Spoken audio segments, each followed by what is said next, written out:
Hi, everybody. I think it's quite nice in a way that it's a small group like this, because I think we can actually have a conversation and it not feel too much like sort of them and us here. The session's looking at health as a foundation for education. Extremely important topic. And I hope that we'll get on to looking at both as playing a role in the peace building that we're talking about over these 3 days. For those who heard this morning, the top people, some of them at the UN, the World Bank, the OEC, the message was very much loud and clear that social integration is part of conflict prevention, diversity, getting women involved, getting the grassroots in communities involved in the solutions for their communities, and all that I think we'll find is relevant to what we're going to hear from some practitioners who are devoting their social businesses, in the case of two of my panelists, and in the case of Ian Walker here as a corporate who is bringing the resources and the social passion of a very large corporate company to doing the sort of on the ground work of providing the health that then feeds into education, which, as we heard this morning, again, it's education that's at the heart of so much that the peace builders are trying to do and trying to rely on. So to introduce us, our panel, we have Ian Walker at the end, Senior Director of Global Community Impact at the American pharmaceutical corporate, Johnson & Johnson. Ian guides the company's strategy and execution in the area of social business practice. His main distinguishing factor, though, is that he's a Scot from Andrew Carnegie's birthplace of Dunfermline. Now, we are a little bit Scot-heavy on the panel. I might as well confess it now, because Mick Jackson, founder and CEO of WildHearts, is also from Scotland. Mick is, as he describes himself, a serial entrepreneur, author and former rock singer. And if we run out of things to talk about, then we know what we'll get from Mick. He's also, most importantly, founder of the WildHearts Group, which is a portfolio of companies committed to creating global social change. And Erwin Telemans is the CEO of Comprehensive Community-Based Rehabilitation in Tanzania. The organization also has a private clinic, and Erwin's ushered it into the next phase of reducing maternal and newborn mortality through the construction of a 200-bed maternity hospital in Dar es Salaam. Erwin's organization has made the conference bags, which you've all got there, in association with Johnson & Johnson. The Mabinti Center in Tanzania, that's what made the bags, isn't it? Yeah, it's a social business that employs and rehabilitates women who've had life-changing obstetric fistula procedures. So to get to know our panel, I'd like to ask each of them first what their organization does and why health is so important to education in the fields that they work in. And then I very much want to bring you guys on board to make this a conversation about why critically health is so important to education, what the challenges of what's being done here by our panelists are, and where you and your interests and your organizations might come in the future. Okay, so let me start with, who was I going to start with? I think I was going to start with Mick. That's right. So Mick, tell us all about WildHearts. Hello, everybody. So WildHearts is a group of companies that I founded. I was on a climbing expedition in Pakistan, and it's a long story, but it went quite brutally wrong for the people I was with. And I experienced face-to-face what it meant to be poor, and literally it was a matter of life and death for the Kashmiri guides and bodyguards that I had. It resonated very, very strongly because I'm from descent of Highlanders and Irish, and they had absolutely nothing, and I could remember how poor my grandparents and great-parents were. So I came back with this whole different idea that I wanted to use my business infrastructure to do good, to help people. I had no idea that social business was already a concept. I had come from an entrepreneurial background. I'd been very fortunate in business. And just explain for those who are not entirely sure what a social business is. Well, there's definitions of it. I think in a spiritual sense, you can get social purpose businesses and then there's social enterprises, and some people get bent out of shape on the technicalities of it. But for example, Social Enterprise UK, that my sales director sits on the board of, for example, their definition is that 51% of a company's profits must be reinvested in its social mission. Whether or not you buy into its social mission, whether or not they're effective at delivering on that social mission, that's a different matter. But 51% of the profits have to be reinvested. 100% of our profits are invested in our mission. And that's benchmarked profits against our competitors, because you can make profit look like anything. You know what I mean? But the idea is, I remember growing up in the 70s in Scotland, and Margaret Thatcher was the enemy, and there was this kind of right-wing business revolution, and my parents were all family were all miners, and so this real left-wing, right-wing thing, and I think that's a very stunted way of thinking. That if you can harness the dynamism and the creativity of the human spirit and simultaneously create wealth in the wider sense, so I think we've transcended this left-wing, right-wing idea that you can create wealth, but you create wealth, not just monetary wealth, but you create wealth in the truest sense. Money and wealth are not the same things. In fact, my South African business partners have a great way of saying it. When he left Johannesburg and moved to England, and his wife said, we had the most amazing quality of life. And he went, no, we had a great standard of living. We had a terrible quality of life, because 6 of their family friends had been murdered. So you can have money and still have an impoverished life. So social business is harnessing the power of business to address social aims. So you came back from this expedition and decided that that's what you wanted to do. I knew why I wanted to do it, but I had no idea how I was going to do it. So I began to look for a business I wanted to launch, and I ended up launching a business stationery company, because I was in my friend's office and I looked around, and I'd been obsessing about this, what I was going to do this. I remember looking around her office, and there was just paper clips and files, and I went, how much you spend on this crap? And she said, I have no idea. And I kind of said to her, well, do you care? She said, no, why would I? So I said, if I was to get you all this stuff but use the profits to help people, would you buy from me? And she went, of course, why wouldn't I? That was it. Right, now, there was a bit of process and a lot of force to get it together, but now it's a multi-million-pound business, and now in Johnson & Johnson and Amy, the huge construction company, spend millions of pounds with us. And we go head-to-head with the multinationals, and they lose business to us consistently. But it's driven by entrepreneurial zeal, but 100% of the profits, this is the point, Sally, I didn't know what I was going to do with the profits. I created this money, and I thought, what am I going to do with this? And that's when I had that life-changing moment of being asked to speak alongside Professor Muhammad Yunus. And I'd read... So explain who Muhammad Yunus is, who's also a great hero of mine through his chancellorship of Glasgow Caledonian University, and I went out to Bangladesh. He's the pioneer of the microfinance, he's the pioneer of the microfinance revolution, which started in Bangladesh and went all over the world, and is crucially exploiting the entrepreneurial zeal and dynamism of very, very poor, uneducated, often women, which was just what we were hearing about this morning in the plenary session. Is how he spotted the fact that the women are the ones who know how to spend money, not just how to spend it, but how to turn it into more money, in very sort of common sense ways. So I think to your point, Sally, I think I'm the only white European male that I know of who would cite the world's poorest, most marginalised black African women as his heroes and role models in business. These women are forces of nature. So I'd read his book, Banker to the Poor. I went up to meet him, I asked him to sign my book. Every line was underlined. And he went, what do you do? And I said, I want to do what you do. Because for me, that was a light bulb moment.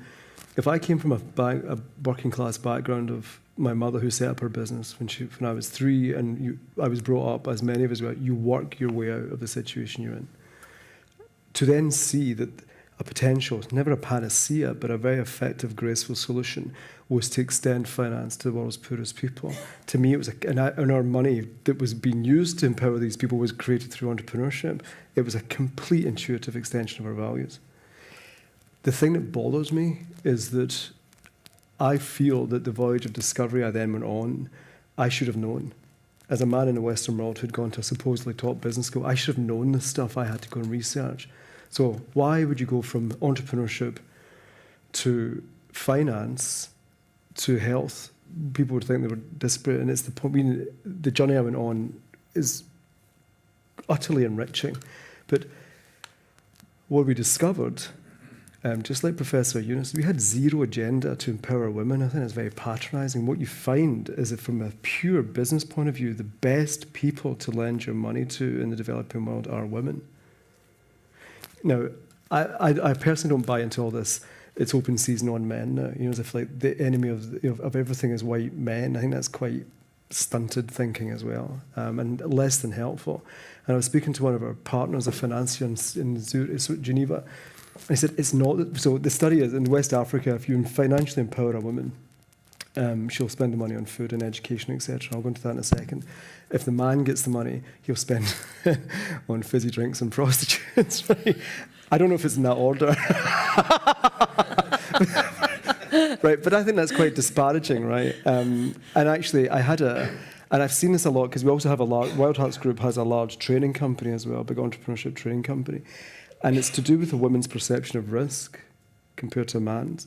So I am devoted to my 2 sons and my wife. So everything I do, apart from the wider vision of WildHearts, as a man, is for my 2 kids and my wife. But men have a different perception of risk to women. So I see this, and we train executives all around the world, and a woman will look at a CV with 10 factors on and go, oh, or not a CV, a job spec, and say, I can't do all 10 of them, I won't go for it. A guy will go, I can do 5 of them, I'll go for it. And it's not that he's being flippant. So if a woman, then the argument came to me, I don't know if that's me doing it, if it's a woman who was out, the kind of Jack and the Beanstalk story, if a woman's outside and she gets a £100 microloan, and she's going to reinvest that and work over the next 6 months to pay that loan back, she'll do that. If a guy came to her and said, or a woman came to her and said, listen, see if you give me £100, I've got this great deal, I'll bring you 200 tomorrow, the woman would go, no, you're fine, thanks. A guy would go, Is that your designer stubble? Well, I just thought it was stubble, but now I know it's designer, thank you very much. Is that what it is? Is it I don't, my scratching stubble a isn't little that bit, or- jaggy. Don't know. Is it me doing this? It's okay now? Thank you. Yeah. Thank you. Carry on. Yeah. Designer style. Yeah, George Michael was a big influence in my life. It was just George Michael and Mohammed Yunus. I could do it. It's lovely. Thank you very much. This is awesome. So the man will say, well, that could be a really good deal. He has a different perception of risk. He's not being irresponsible. He just has a different idea about risk.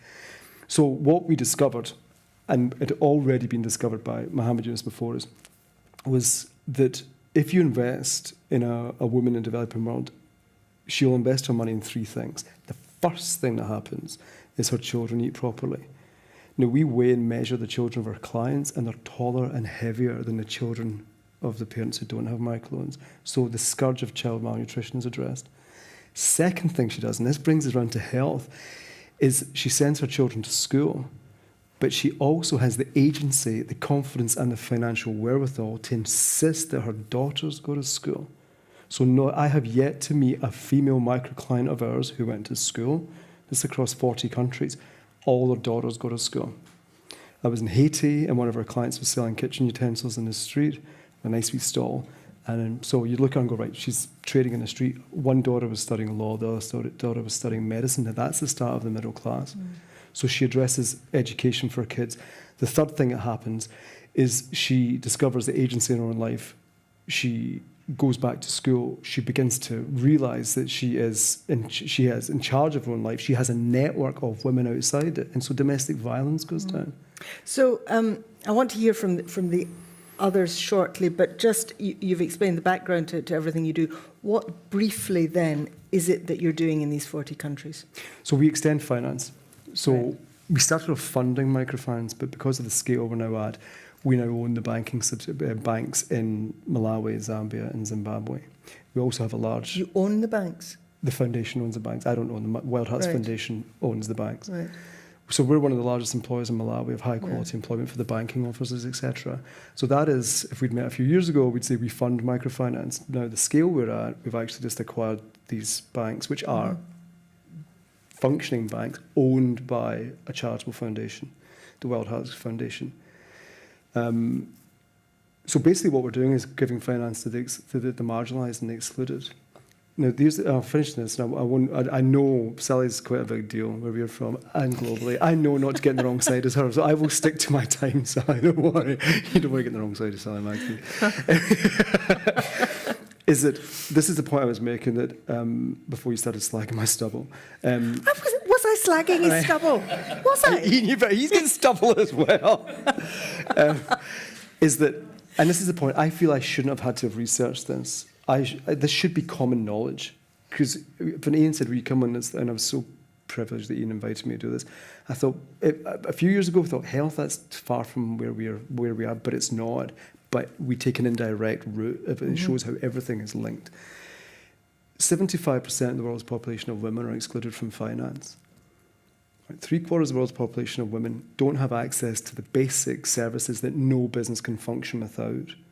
Now, it's called a financial apartheid. Because of that second-class citizen status which is engendered, there's more women missing right now than all the men killed in all the wars of the 20th century. It was the First World War that seared Carnegie so badly that he committed himself to this. Apparently, he went and tried to persuade the Kaiser not to start the First World War and tried to bribe him.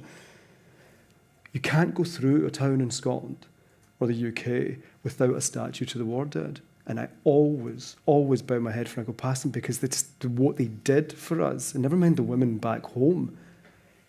But you take all those wars, and there's more women missing right now because the boys get the food first, the boys get the medicine first, right the way through to all the horrendous forms of violence. So it's silent violence. Where's the protest marches? Where's the statue? Why are we tolerating this? So they say that the moral crime of the 19th century was slavery, 20th century was totalitarianism, our century is the way women are treated.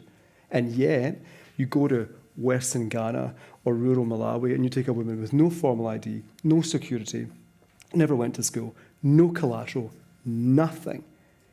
And she is the most reliable person in the village to lend money to with a business hat on. They are the most inspirational people I have ever met. And they take care of the social ills themselves. The girls will get educated, the children will be fed properly because all you did was give them access to the resources and infrastructure that helped my mother set up her business.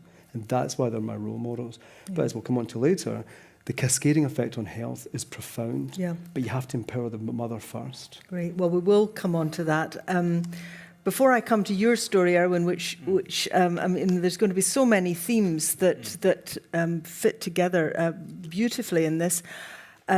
Ian, you as a client in the first case of the stationery company here, is that how you came on board? Tell us your story. Met Mick. Yeah. Oh, that's how I first met Mick because he sold stationery and paper clips to Johnson & Johnson, and I was introduced to him through the purchasing community. The purchasing leader said, "You should meet this guy." Because my role in Johnson & Johnson is I work within the global community impact team. And what that is I'll give you a bit of background. In 1943, the grandson of the founder of Johnson & Johnson wrote an article called The Credo. We're celebrating 75 years this year. And in the Credo, it's a very simple document. Paragraph 1 says we've got to look after the mums and dads, the doctors and nurses, the patients, the people who use our products. Paragraph 2 says we've got to look after the employees. Paragraph 3, which is very important, says we must be good citizens inside the communities in which we live and work, and world citizens as well. And paragraph 4 says, we make no apology, we are not an NGO, we are a private company, we expect to make a profit, but a fair profit, and we must reinvest in R&D and keep some aside for lean years and things like that. And it's a very good document. It was way ahead of its time, and you think it was written in the middle of the Second World War, 1943, and it talks about environment, it talks about women's rights.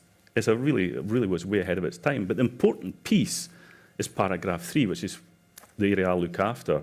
I was in business for over 20 years in J&J, and I led the business in Africa. And that's why I met Erwin for the first time. So I've seen the impact that health can have on education and the broader part of society when I was running the business. And I'm very fortunate now, and I'm almost feeling some I'm following Andrew Carnegie, that I'm giving away money, but it's not my money. It's Johnson & Johnson's money. And, you know, we put a considerable amount. On the way in here, Erwin asked me how many programs we actually support. And at the last count, it was 490 projects worldwide that we give grants to, of which both these gentlemen are recipients of J&J grants to make things work, to make things happen. 490 is maybe too many, but I'm part of a team that either as an evolution of CSR, corporate philanthropy, however you want to call it, that's how it's been for the last 75 years in J&J. So we're not new to this space. Where things have moved, and this is where I'm really excited with the model that both these guys are going to tell you about, is really turning it into sustainable and impact investment. And what this means is, just about a month ago, I had a great phrase from somebody which said, let's take somebody in Africa. If you want to come to me with charity, then please don't come.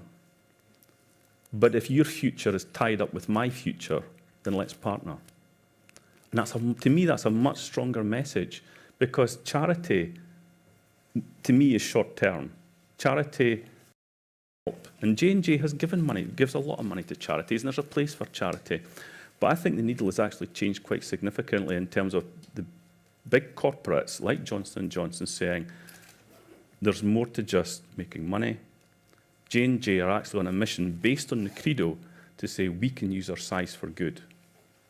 We put considerable funds into grants, into impact investment, into social businesses, and because paragraph 3 of the credo sits on its own and is not a subset of we must make money, that gives me a huge amount of freedom to invest in programs where we have no commercial gain. So I've got a huge amount of freedom. We support a nursing program in Somalia and Mogadishu. We have got zero business in Somalia, and unlikely we will do. So you'd say, why would we support a nursing program in Mogadishu? Reason is because there's a huge need for nurses in Somalia. Therefore, we give them funding to make it happen, and it's been a very, very successful. It's in association with SOS Children's Villages, which is an orphanage. So it's got the pull-through. And then we come to these two gentlemen. I asked Erwin if I could say a bit about your bags, and he said, yeah, it's okay. These bags are more than just a bag to put your stuff in. Like most things in life, there's a story behind them. I've visited the Mabinti Centre, I think, about 3 or 4 times now. And to me, it's one of the most remarkable places that I've ever been to.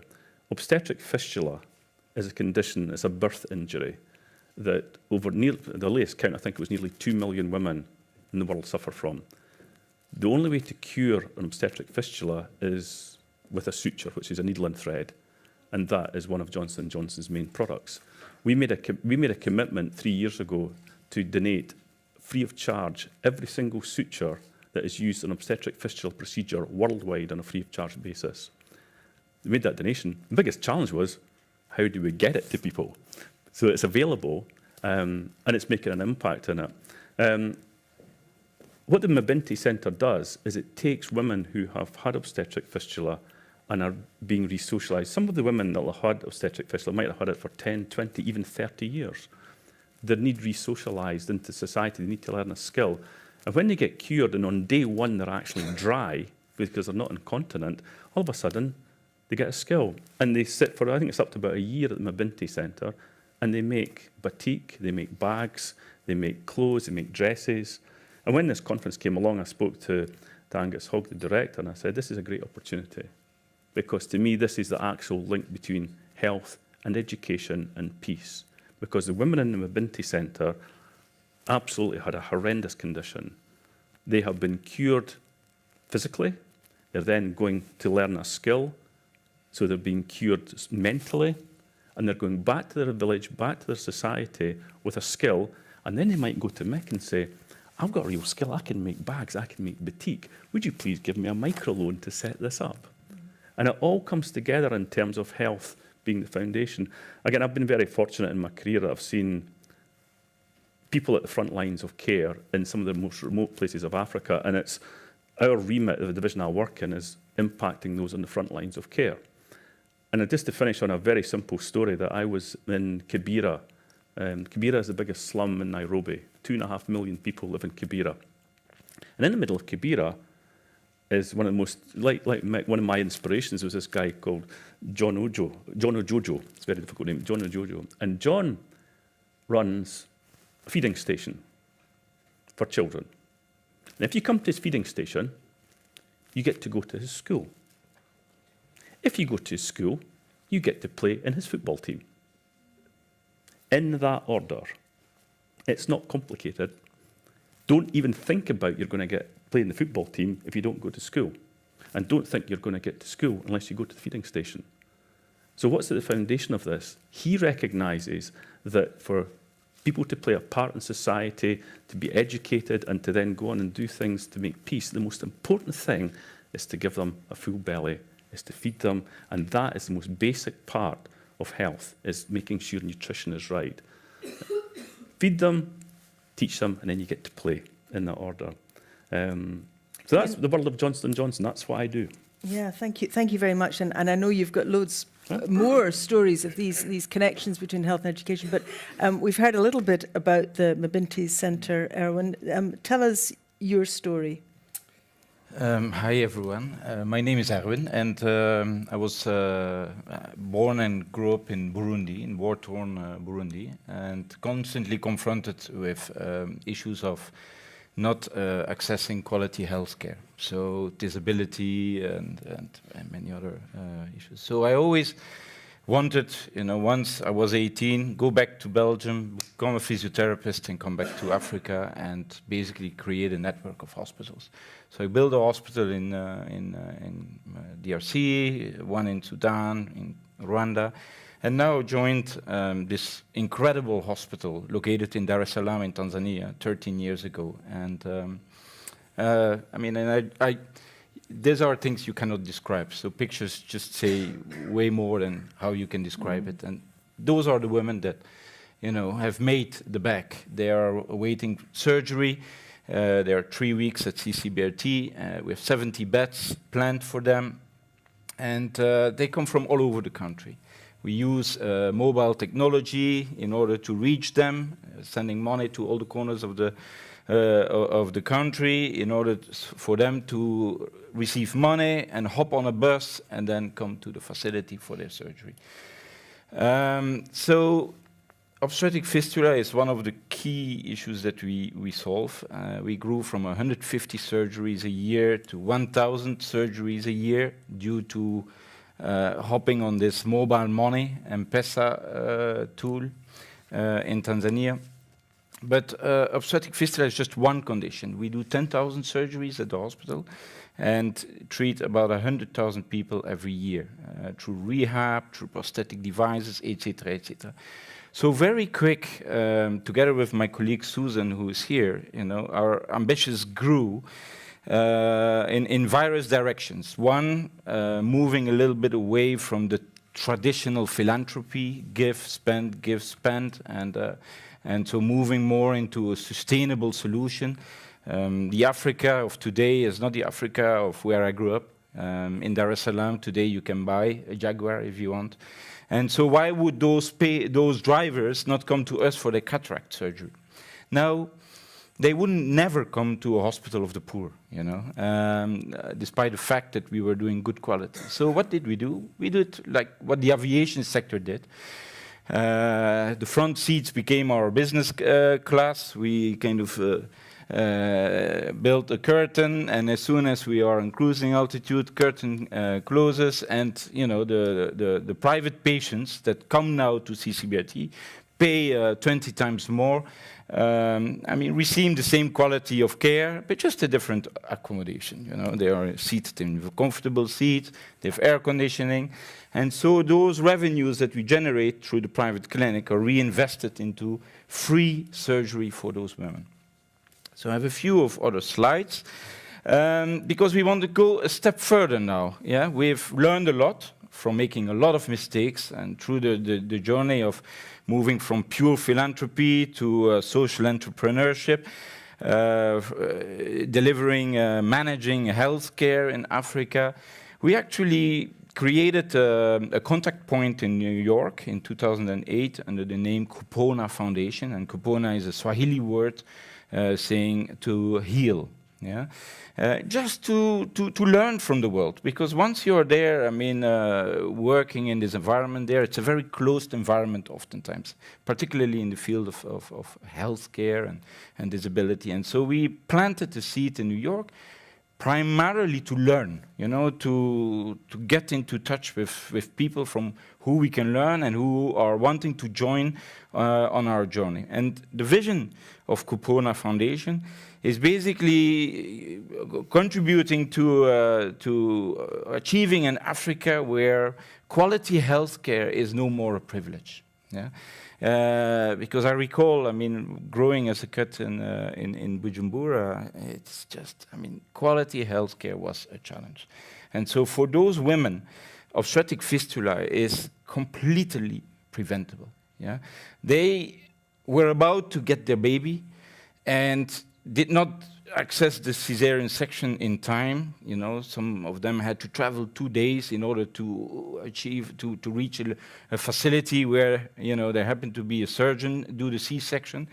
And 95% of the women seated there have lost their baby. And of course, I mean, due to fistula, they are incontinent. They lose urine abundantly. They often lose their faces as well. And so the first thing that happens is their families and communities throw them out of their house. They are really, I mean, I've lived 45 years in Africa. I mean, they are really on the bottom of society. They really, you know, asking a penny of them is a crime, you know, to me. I mean, they've done a great effort to come to us and to believe in us, to trust us. And so when they are discharged, they're dry. And so new life starts. Instead of blue hospital gowns, we give them 2 traditional kangas, which is the local traditional clothes, and there they go, a new life. And so this is an image after surgery. Yeah, the most vulnerable, because we do not have seats for everyone, go through a 10 months training program, as Ian was describing. And those bags were made by them. You know, they learn how to screen print, they learn how to tailor, they learn how to bond, how to be confident in life. And so when they graduate close to a year ago, you should see that, you know. I mean, from the day they came in, you know, with their fistula, and the day they are discharged, and they are a bunch of very close friends and very strong people that will influence their communities. And they will contribute to peace, because our best ambassadors are them. They go back into their communities, and they know where the other ladies are with the condition, because it's stigma. There's a lot of stigma around it. Yeah, I mean, it's not rare that we see women that have been beaten. We even had a girl, 16 years old, you know, in order to burn away the bad scenes in the body. The husband tried to boil, you know, the spirits away, and so placed the lady into boiling water with her feet. You know, so we had, you know, to do 2 things: not only to repair the fistula, but also treat her for her burns. So coming back to a little bit the link to education, obviously, yeah, I mean, those kids born with congenital cataract, I mean, this is something that we don't even know, you know. You do not only get cataract here in Europe when you're at 60, 70, 80 years old. I mean, you also get born with congenital cataract. Yeah? So in Africa, unfortunately, access to quality healthcare is not possible, is a challenge. And so those children, if you do not operate them before the age of 7, 8, 9, they won't see again. Yeah, because we don't see with the eyes, we see with the brain. So you open the eyes, but they don't see. Yeah, so we are just in time for those. They will see for the rest of their life, and so because of that, now they can go to school, and they can, you know, go back to community. Now, I do not have to describe you that. Yeah, it doesn't need a lot of comments here. The same girl, right after surgery, the picture on the right. This is 2-3 days after surgery, after cleft lip surgery. The first thing she did, she went to the mirror and she started working on her hair. Yeah, and so she's ready now to contribute to society. And so, you know, these are just samples of how health contributes to healing, and healing contributes to a wider society. Because in Africa, like for example this boy, with cerebral palsy, disability is often considered a burden, to the family and to the community, while they can contribute massively to the well-being of larger societies. So that's a bit my story, in short. Yeah. Wow, and so moving, my goodness. And Ian, you've got a story too about sanitary towels. That is, is it yours? So he doesn't take the credit for anything.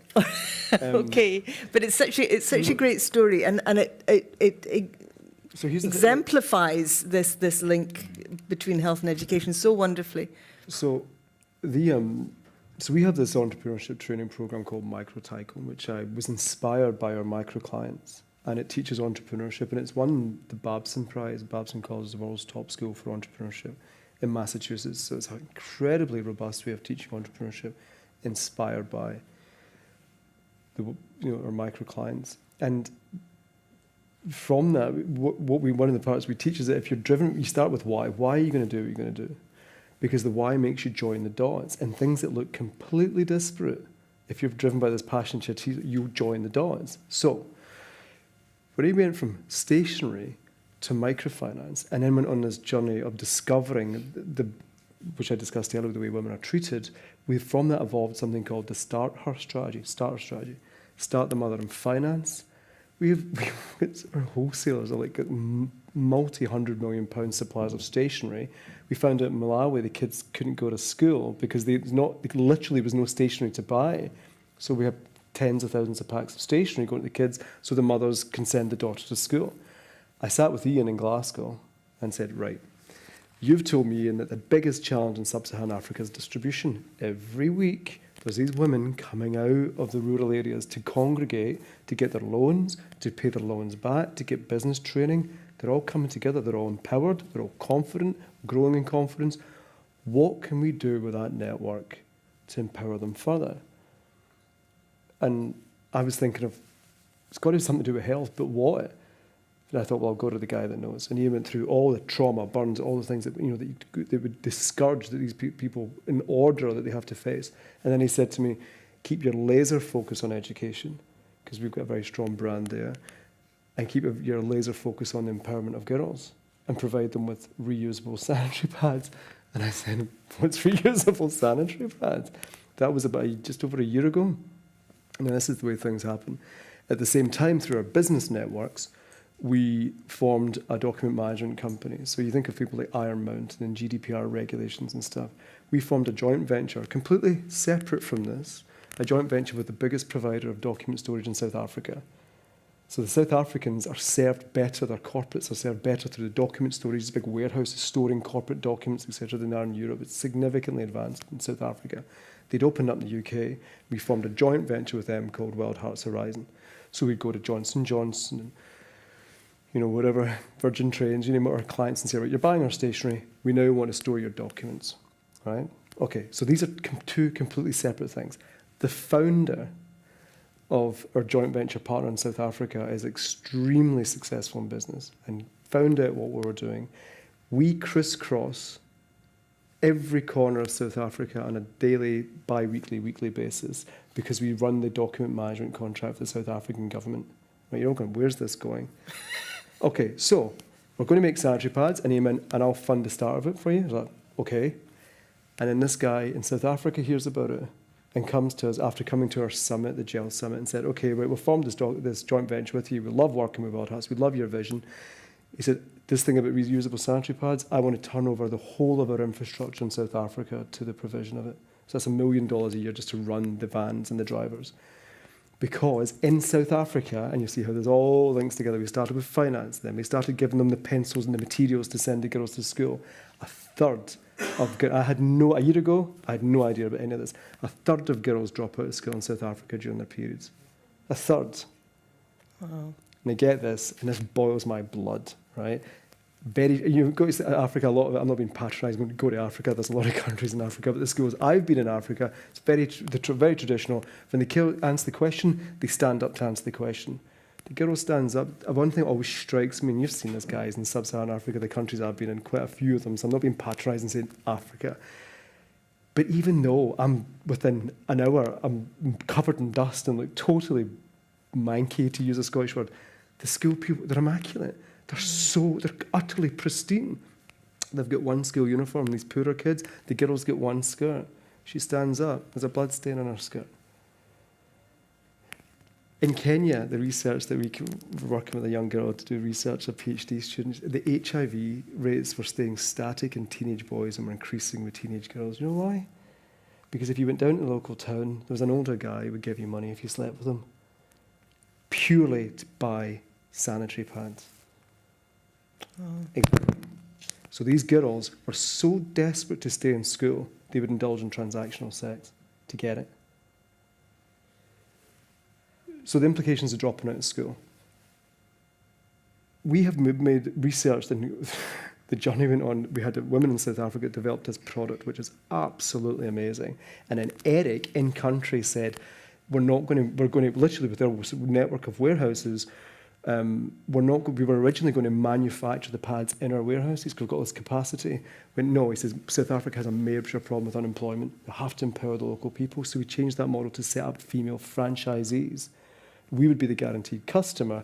The women would make the product under the WildHearts brand, then our distribution network would distribute them. And the boxes have a big heart on it, and it says, this box empowers people. And the same box that's storing government documents, when it's going on the way to the government office, it's filled with sanitary pads and it goes to the school. And here's the point.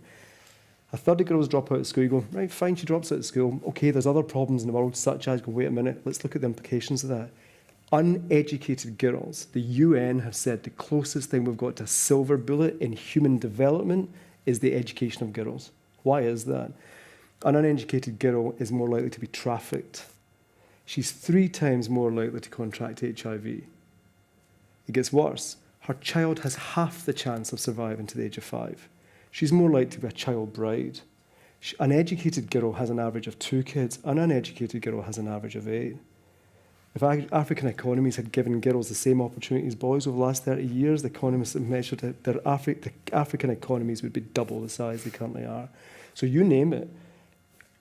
Every social ill almost comes right back to you've got to educate girls. And have you been doing this long enough to see impact? We've just launched it.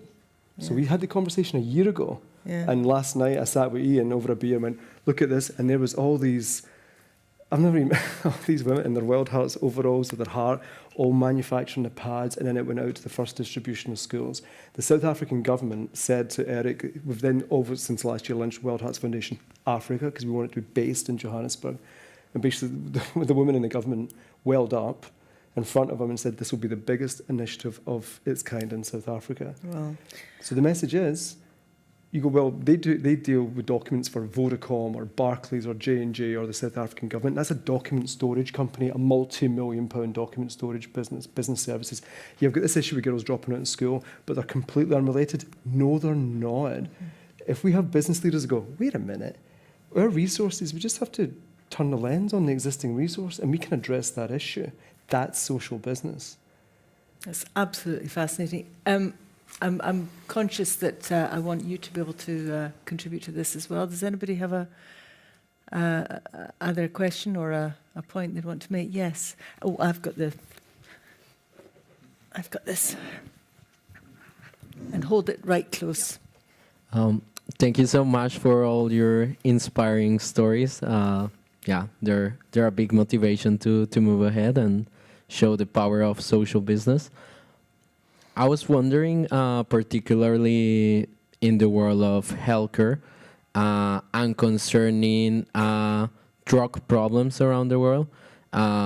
So in many countries, that's addressed not as a public health issue, but rather as a kind of crime.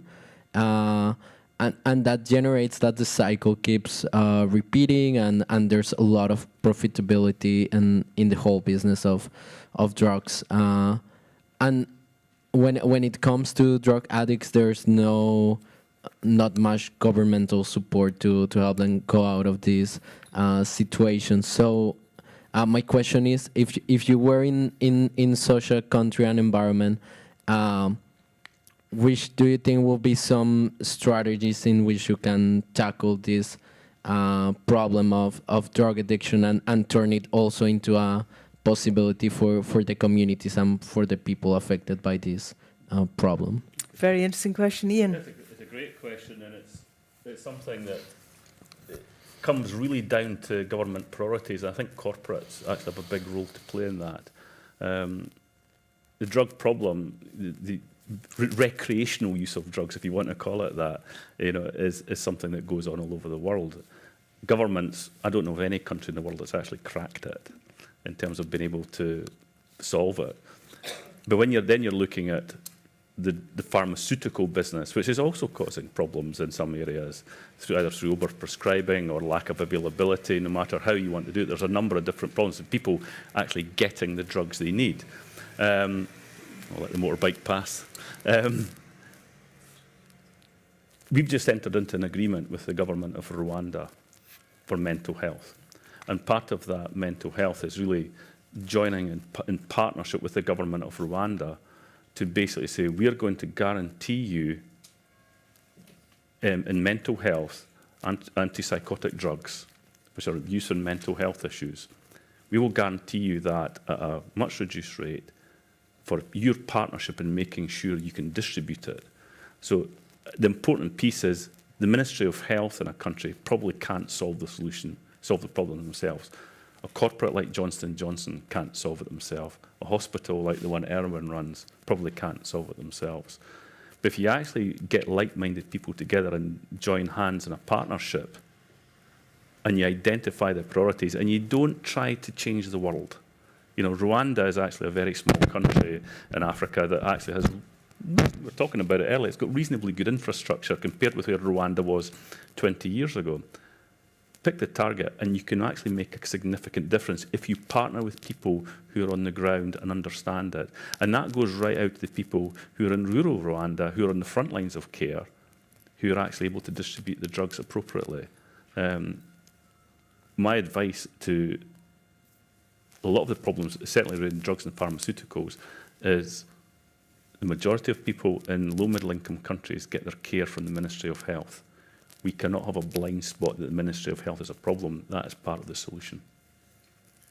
How do you get these partnerships going, though? Because, I mean, even just the experience of Britain, the drug addict is almost by definition stigmatized, and it's not considered primarily a health issue.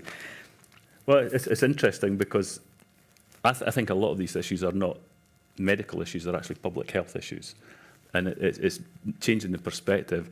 Scotland's actually really bizarre, and it's one of the few countries that's treated knife crime as a public health issue. And in Glasgow, Glasgow used to be the knife. Sorry, Mike, but Glasgow used to be the knife capital of the world in terms of knife wounds. But they changed the priority on it to being a public health issue and not a crime. And the reduction in knife crime has gone way down because of the infrastructure and the public health issues. So it's how you address the problem and how the partnerships. What J&J don't do is we say, we've got $10 million and we'd like you to apply for funding. We don't do that. But it's built up through relationships. Just as I met both these gentlemen, it's built through relationships and a bit of serendipity and a bit of luck. But then you do your research and you pick your targets, and I go and knock on doors. Rwanda is a great example of a country that had the infrastructure to make a difference. Therefore, we approached the government of Rwanda because we felt we could make a difference. Thank you very much. Yeah, I've got another one. Thank you very much, y'all. It was really interesting to hear the three different perspectives on this topic. I think bringing it back to health more particularly, I feel that it's quite important to measure success in some way. And we spoke quite a lot about that yesterday in terms of peace building, how it's possible to measure success of what people are trying to do. And I feel that in order to make a real difference on a governmental level, like you mentioned earlier on, Ian, we need to have some way to measure success. And it's fine and well hearing very interesting stories about yourselves about what are, on a global scale, quite limited and resource-rich areas. And my question to you would be, how do you think is the best way to measure success in terms of global health, and how does your projects kind of filter into this way of making us realise, well, what are we doing and what do we need to do to improve this, rather than can we focus our efforts in certain places? Thank you. Erwin, any thoughts? Well, yeah, of course. I mean, having worked for years in this hospital that was, funded through a large number of donors, and then, in need of writing reports and, measuring, etc., etc. I think measuring healthcare outcomes is not easy. Because it is something that is a long-term thing. You need to consider, for example, I mean, those women, being discharged at the hospital, is that a success? No. You need to measure and regularly be in contact with, the lady, with the communities, in order to see what the impact has. It's not because the surgery is being successful that the life of the woman has necessarily been changed positively. We can think, yes, but so long-term measuring is important, and I believe there must be different ways of measuring the different factors that make success in life. Economic benefits, the social benefit. So it's a very complex matter to really measure that. Ian. Excuse me if I get on my soapbox here, but you can kick me off my soapbox in a minute. You've heard about the Sustainable Development Goals, and yesterday this was named SDG House. Can't remember which number it was. 16. There's 17 SDGs, and underneath that there's another 160 subsets. Where Johnson & Johnson is unique is that we have identified 3 of the SDGs, and we've set ourselves targets against these. And we have got an annual report right up to the Chief Exec of J&J about how we're performing against the SDGs. It leads me to despair to your question that other corporates, and dare I say governments, and certain parts even the UN, are not having the same rigour over measurement and evaluation. As I know, I've been on the last 3 months, I don't know how many conference calls I've been on about how J&J are performing against their SDG targets. And really, the way we look at it is twofold. We're a commercial company, therefore, J&J have absolutely got to report our financial position, because that's what we do. We're a commercial organisation. Our shareholders expect it, because they'll expect dividends and profit and all the rest of it. But also what we're measuring, this is a new lens which is open called lives impacted. And if you take the lens of a true company who really wants to use its size for good cannot just be judged on financial results.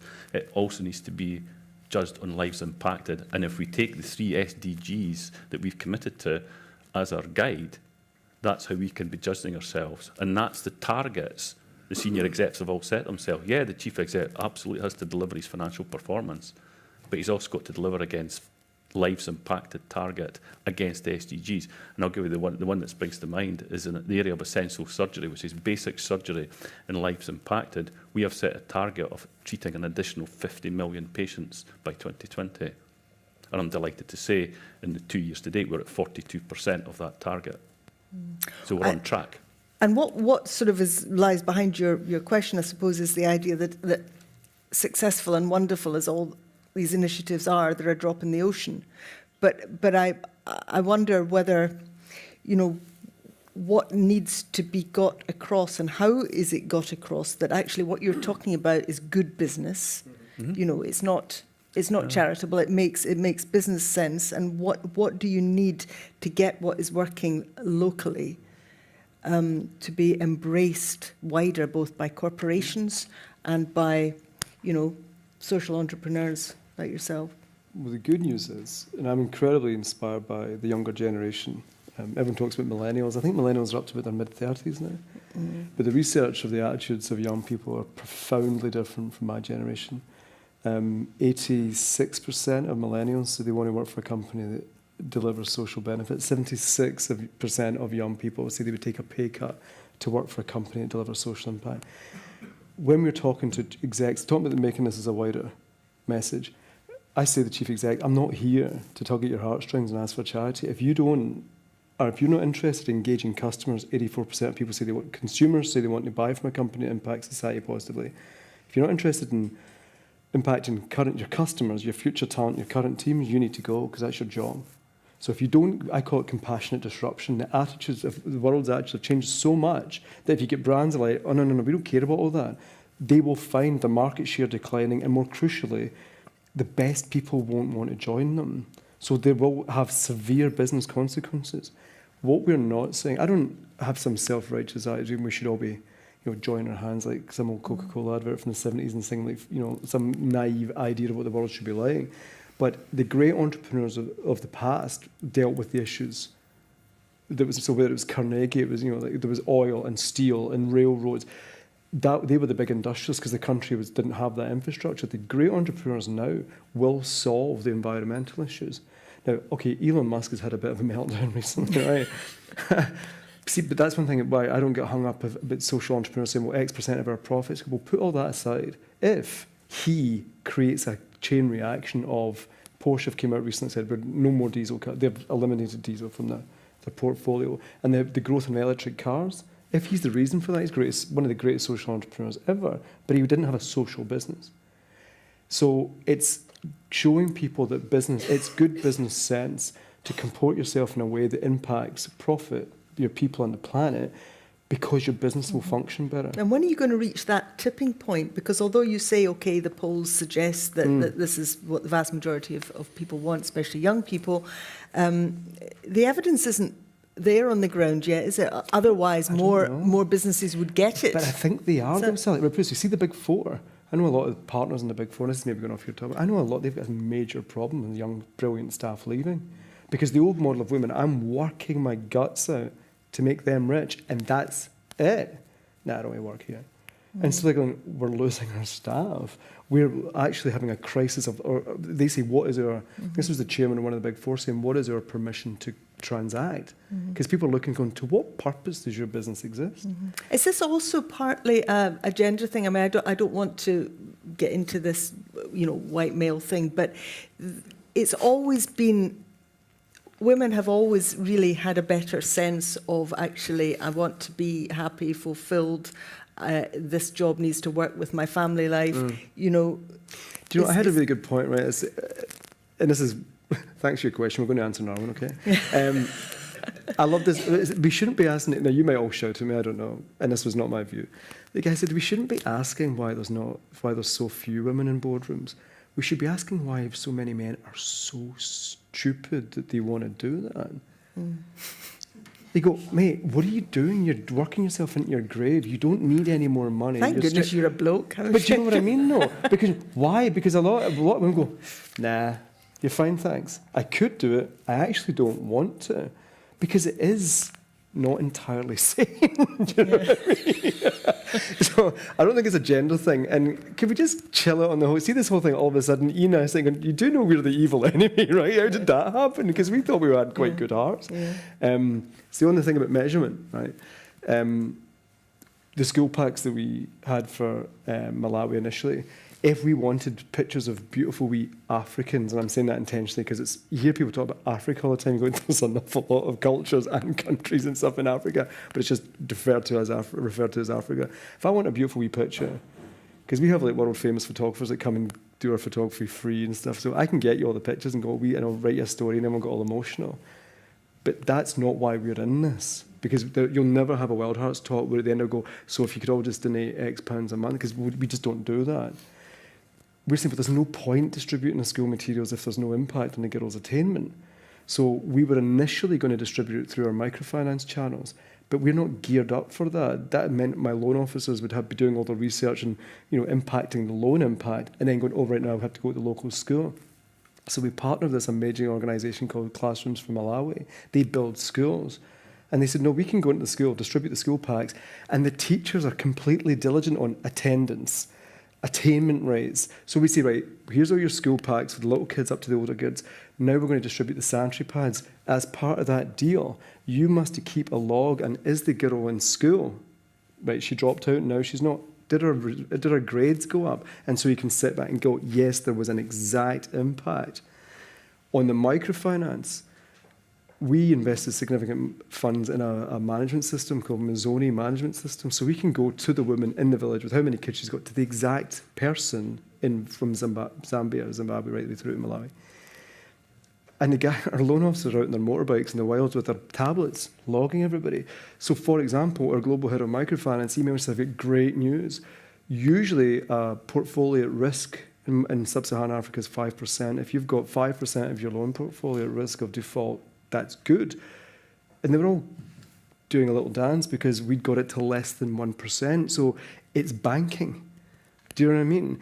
And to your point, when you look at the thing I loved about microfinance was, okay, and you see this in Scotland all the time, Sally, you get, and I don't know what it is about guys, these guys own their own business, they seem to think they're demigods, right? They've got a donut business and they sold it, they think they're Thor or something. You're like, mate, relax, you're not doing what Erwin's doing, you sold your business.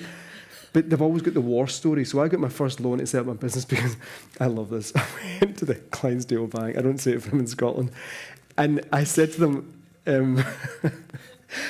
I need a loan. And I was going to, my mates went, don't say you need a loan for your business because they'll make you walk over coals. So I just went, can I get a loan for my kitchen, please? And they bent over backwards and gave me £3,000 for my kitchen. And they threw money at me. I didn't even have a house, right? I get my £3,000 for my kitchen. And they're like, hey, they were emailing me, like writing to me years later, going, oh, since you're into home improvements, I was like, I still live with my mum and dad. You know what I mean? But I got my £3,000.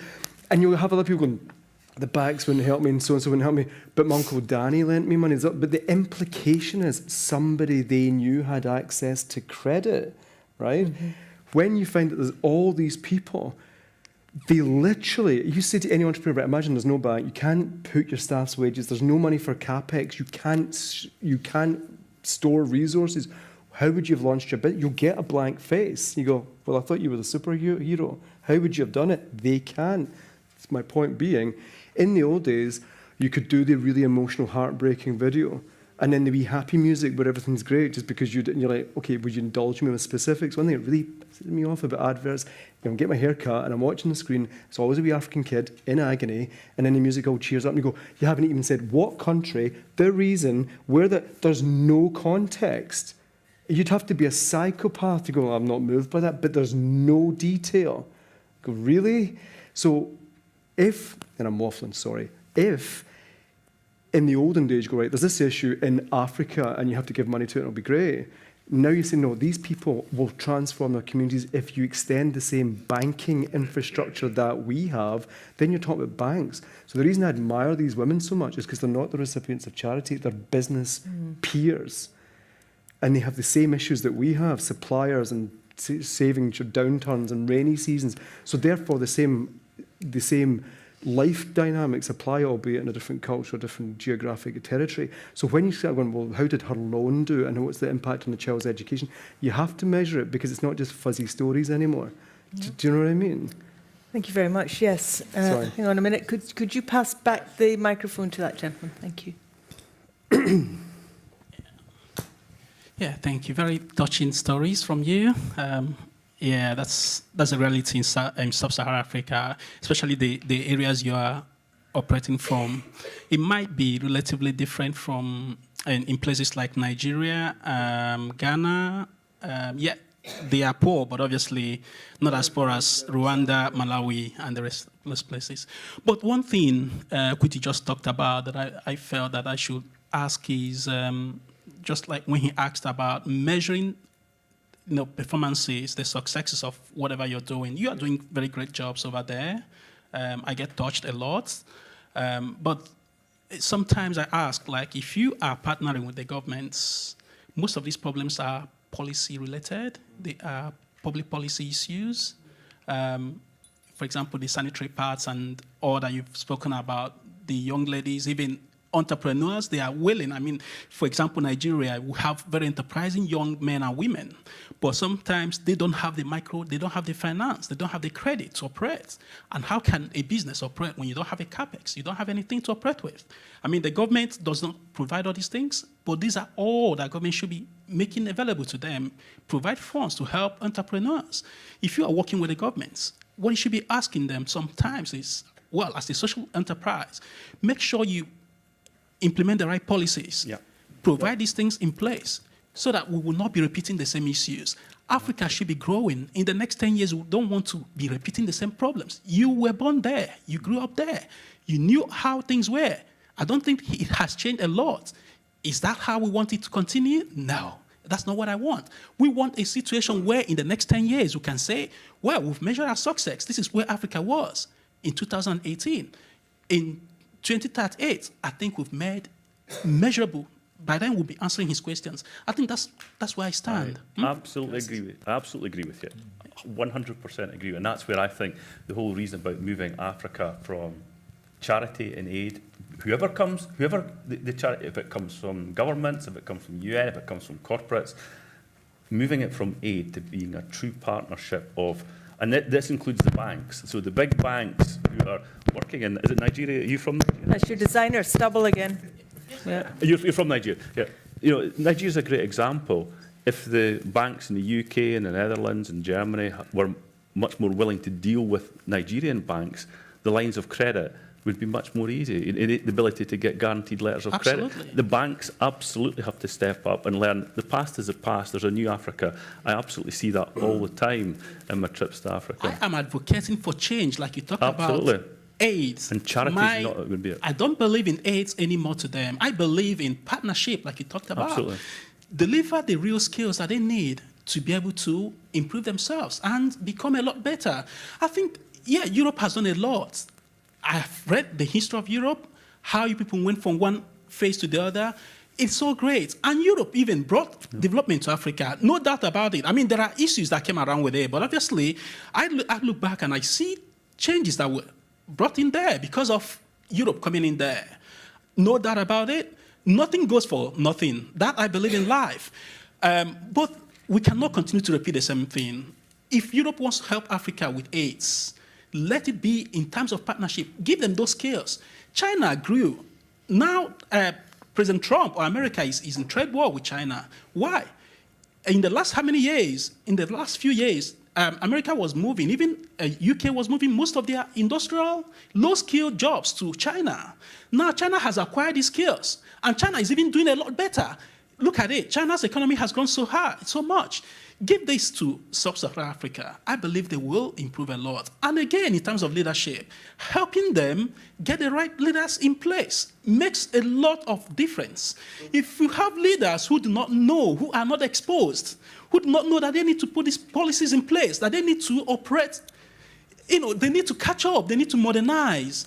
If they want to continue to remain where they were, using the same old constitution, using the same laws of the past, things will not change. We'll continue to repeat the same thing. Quick point to that. Thank you very much for that. Thank you. Rapid fire points. The whole thing about financial inclusion. I've heard that microfinance, Professor Mohammed Yunus gets lots of credit for it, but they say it was a Church of Scotland minister in the Borders that started microfinance.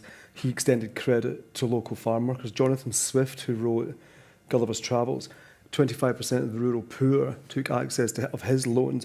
The Dominican monks in Italy started. So all it is creating access to finance. To your point, we don't go in and give out free T-shirts to poor African women. We set them up. They already have the businesses. We extend the loans and business training. It's all about empowerment. On the idea of working with the government, our head of Malawi, who incidentally was in charge of Nelson Mandela's security, was an ex-South African military officer and is a force of nature, sits on the steering group of finance with and advises the Malawian government. So bad policy there is the same here as in Malawi. So they're saying, well, should we cap interest rates or limit? You go, no. Like, you need to understand how finance works. So our guy advises, and the steering group for microfinance in Malawi is chaired by our guy, and he advises the government. To your point about changing leaders, I think the West has got pretty bad form and going in and enforcing leaders on countries. I don't want to do that. But the other thing is the middle class, right? So one of the reasons Donald Trump, they say, has been elected is because the middle class was wiped out in America. Even somewhere like Haiti, where it's got it a lot worse than Malawi, for example. One of our micro clients in Port-au-Prince there, she was selling her utensils in the street in her little stall. She would look like a little trader. Her one daughter was studying law, the other daughter was studying medicine. Now, my mother was very poor. My grandparents were extremely poor. My sister studied law. My other sister studied drama. She was the wild one. And I studied business. We were the first generation to go to university. We became the middle class. So what I believe, when you look at Africa, what's happening is these poor micro-entrepreneurs, daughters and sons will go to university and they'll become the middle class. And middle classes have a totally different demand on their leaders than the extremely poor. So you won't have the elite and the poor, you have a middle class, which then educated people will begin to change their own environment. So I think that is definitely on that. I think another thing about your point about China is not going into Africa with sorry for making you all colonies, we should have a charity mentality. They're going in and buying up and building and creating infrastructure. And the West will turn around and find that Africa and China are bonded. Do you know what I mean? Like China is quite a remarkable amount of investment into Africa from China. So many of these things. Go on, you come out here and join us. Yeah, what you talked about China is the reality. Their infrastructure is not that great. And also they're going for the resources as well. I'm not saying it's a good thing. What I'm saying is China is very present in Africa. Very deeply present there. Yeah. In Nigeria, they are taking over. It's so unfortunate. I mean, Britain was there. Obviously, they moved away due to some issues, but if you look at it, you know, that's one way of putting it. yeah. For example, where I come from the part of the Niger Delta. I come from the onshore part of the Delta, which were the first areas Britain came in. I mean, operated, and then obviously there were militant issues and all the rest of them. They felt they cannot continue. But unfortunately, the oil world, in my own background, where I live, where I was born, the oil world there now is being drilled by China, by Chinese firm, ADAX. I mean, these people, they are willing to risk anything to operate. That's why they are helping. As a matter of fact, some of the infrastructure in the States where I come from, where I'm talking about now, the Chinese firms are building them. But I don't want to. What I believe in is quality. I see the current government, he's trying to help out. But I think being in debt continuously is so bad. He's taking so much loan from China. He's taking so much to operate, whereby I think he is putting the country into serious debt problem that will not be solved even in generations to come. But I see opportunities all around where economic activities can be improved. So you have money, there will be money in circulation, reducing this debt, but they are not doing all these things. And this is where I believe that Europe has opportunities to come in there. I mean, Europe was the first to come. Why do you want to leave it and go? That's it, yes. Erwin. I just wanted to add a little bit to the discussion that indeed, you know, I mean, if I see that even in my last 20 years of journey working there, you know, the influence of entrepreneurship and how this has changed, you know, development. Financial independence is a key achievement, and I would say it's almost like, you know, for a hospital in Africa, financial independence while still, you know, serving those who cannot access would be, you know, a criteria for success, for example, for our hospital. Because it allows you to focus on the key business, which is providing healthcare. I mean, today we have more writers, you know, than we have doctors in the hospitals, writing reports and evaluating and measuring, and one of the things that we've also seen in what we also see in development is flag up, flag down, flag up, flag down. So this is very destructive. You know, you initiate projects, you train people, and then funding is finished, and flag goes down, and you can restart from zero. So financial independence, entrepreneurship, the participation of middle class, you know, who demand quality, who demand fast service, who demand, you know, safe surgery, safe medication, etc., and the spillover to your other practices is massive. So, I mean, at CCBRT, at the hospital, we're also now piloting since 8 years with the introduction of lean management. Where we measure in terms of numbers of improvements implemented. A little bit the Toyota model. And we see that also, in Europe and in the US, in healthcare, where, lean management is actually taking over, the management style. So, just wanted to conclude. No, thank you very much. I mean, unfortunately, we've come to the end of our time, but it's okay. Thank you. We've covered a lot of ground, and I think I was very keen that this should be based on story, because that's where it starts, isn't it? It starts with individual stories and spreading these. And Ian, I think your job really has been to kind of spread the individual work that's been done, and then to get one thing we didn't really get round to is how you can get other corporations involved in this kind of work. I think the role of corporates is hugely important over the next 10, 15, 20 years. You look at the big corporations in the world, and we all know who they are: the Apples, Amazons, Gates. These are multi-billion-dollar organisations, bigger than some countries, and you are seeing noises coming out of. And maybe it's following the pioneering work of Carnegie that Gates is where he is. But now you get Bellos from Amazon coming out. You get Mr. Facebook doing his bits and pieces about wanting to be philanthropy. And they're making the right noises. Is their intention correct? Are they doing it for the right reasons? I don't know. But the role of corporates, and like J&J with the model, to a point Mick made earlier on, other corporates look at J&J and say, what are they doing? How are they doing it? And no matter which we look at, some of the practices that we do, other companies do follow. And if we are making a big noise about saying, yes, we're delivering financial performance, but we're also measuring lives impacted, then guarantee, especially in the healthcare sector, other companies will follow that. And I think that's the way the wind's blowing. Other companies are getting on board. One to your point on data, in 2010, less than 10% of the Fortune 500 companies mentioned CSR in their annual report. This year, it was 80%, just in 7 or 8 years. What worries me is that 20% of the Fortune 500 companies still don't have CSR in their annual report. But look at the way that needle's moved in the last 8 years. And the next CEO of J&J, the next CEO of Medtronic, next CEO of GE, probably might be a millennial. And that millennial will have a very different view of the role of corporates and societies than my generation or my predecessor's generation. There's a lot of noise in this space in the corporate world, so watch this space, I think. That's a great note to end on. So please join me in thanking our panel very much indeed. There's a reception in the entrance hall now, so you're all very welcome there, and I think there's drinks and a bit of music.